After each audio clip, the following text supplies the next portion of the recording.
இந்த ஒரு டிவைஸ் உங்கள் வீட்டில் செட் பண்ணிட்டீங்க அப்படின்னாலே உங்கள் வீட்டில் இருக்கக்கூடிய நார்மல் இன்வெர்ட்டரை நீங்கள் சோலார் இன்வெர்ட்டராக வந்து கன்வெர்ட் பண்ணிக்க முடியும்.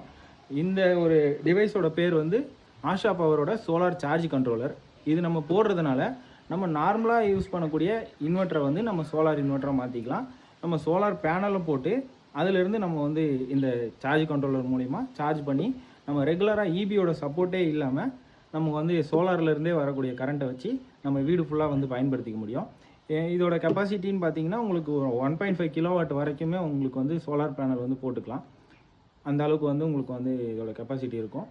நீங்கள் ஒரு வேளை இன்வெர்ட்டர் யூஸ் பண்ணிகிட்ருக்கீங்க, ஃப்யூச்சரில் சோலார் இன்வெர்ட்டராக மாற்ற போகிறீங்க அப்படின்னா நீங்கள் யூஸ் பண்ணக்கூடிய லெட் ஆசிட் பேட்டரியை ஃப்யூச்சரில் மாற்றும் போது நீங்கள் என்ன பண்ணணும், சோலார் பேட்டரியாக மாற்றிக்கணும். சோலார் பேட்டரியாக மாற்றிக்கிட்டீங்க அப்படின்னா இந்த சார்ஜ் கண்ட்ரோலர் போட்டு உங்களோட பேனல் போட்டு ஈஸியாக வந்து கன்வெர்ட் பண்ணிக்க முடியும்.